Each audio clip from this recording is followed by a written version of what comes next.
Hi, my name is Taya Maddock and I'm a South African artist and I specialize in portraiture. Today I'm going to do a little tutorial on Mona Lisa eyes. Have you ever seen one of those drawings or paintings and the eyes follow you around the room? Freaky deaky! It's pretty scientific, so I'm going to request that you find yourself a ruler, and especially if you're a really beginner, it's going to make it easier. In general, I'm completely anti-rulers and erasers, exception today. Next up, I have a pencil, trusty HB pencil, and a huge kick-ass kitchen knife. This is super impromptu. I'm sitting on my bed and I can't find anything. This, however, is to sharpen this with because I can't find a ruler, not a sharpener, not ideal. Next up, paper. I don't have paper here either. It's in my studio. I have some William Kentridge notes. I'm going to flip it over and draw on this side.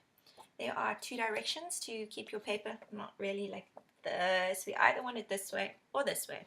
This is landscape. Landscape means you can fit a landscape onto it like this.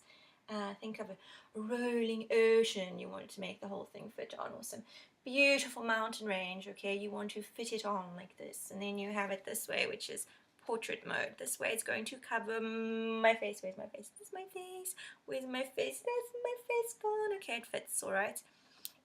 Portrait layout. So we'll be working on portrait layout today.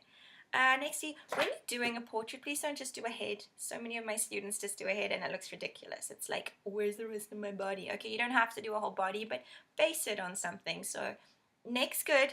Continue up until about here. Boobie line. Think about the boobies. Okay, boobie line, portrait. Okay. Next up, I have a chopping board, a kitchen chopping board, because I don't have anything else to press on right now. You could use a giant piece of random wood lying around your house, or a tray. A plate won't be ideal. Something big to work on. I will be right back to continue once I've sharpened my pencil, not on this video because I don't want to cut myself. I won't cut myself. I'll be right back. Okay, I'm back. I don't know if we're going to be able to see properly, but you can listen really carefully. Alright, so we have our paper in portrait mode. I want you to try and find about a halfway spot between your paper, about over here. Make a little mark so you know where more or less halfway is. Put the 0 from your ruler. Okay, so not right on the end, but the 0 mark. Please put that on the top of your paper and hold the ruler quite nice and straight down the middle of your paper. Make a mark on number 5, so it's 5 centimeters down, and make another mark at number 12 and a half, and make another mark on number 20. Okay, please note this is not to do the whole neck thing, but this is purely a study on getting the freaky deaky eye effects.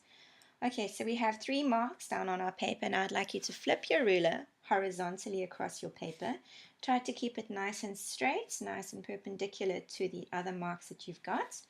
Put number 6 on the middle mark. 6 on the middle mark. Make a point on number 0 and make a mark at number 12.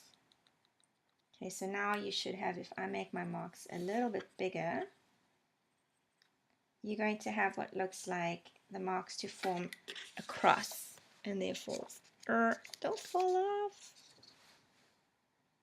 Okay, we have a cross. Let's put it back and continue. I don't know how people do this. Okay, let's put our ruler back onto the middle line. So we have 6 on the middle, 0 on the left hand side, and 12 on the right hand side. Please make a mark on 1.5 centimeters. Make a mark on 2.5 centimeters, 3.5 centimeters, and 4.5 centimeters.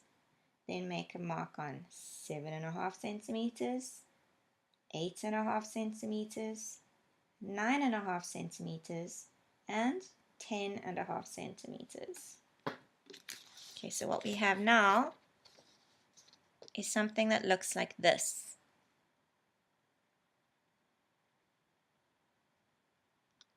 Okay, let's continue. Now we are going to draw the head. So this is the outline for the shape of the head.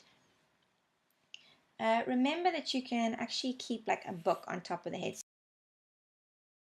So your head is not exactly like an egg, so keep it reasonably flat at the top. Don't push too hard as you're drawing the outline shape. The bottom line is the chin.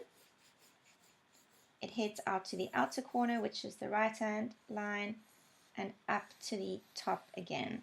I'm going to make my line darker than you should, just so you can see better.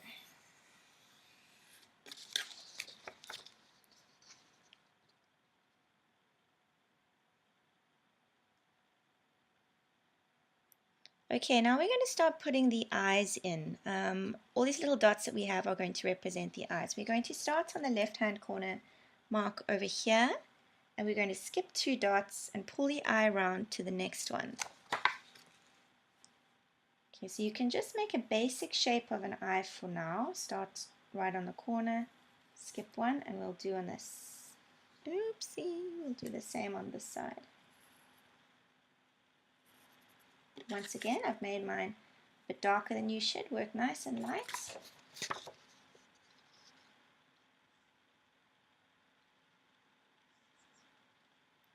Okay, and then we can fill in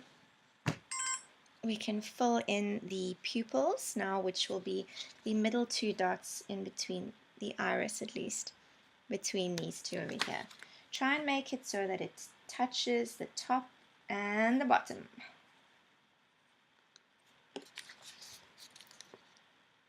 Okay, so you might be wondering where we are going with this, but we will get there in no time at all. The method behind this is that the eyes are halfway between the head. If we have a look, okay, if you look at my head, if I am to hold my hand like this, and I move it up, you can actually see that my eye is pretty much halfway between my head. I see that many students put eyes like in the forehead, so I've measured this out nicely so that you can get your proportions quite well from the beginning. I'm going to stop this here and we will continue with the next session, the next bit soon. Okay, halfway between, work on your lines. I'll put some notes for you. When you're this far, we can continue.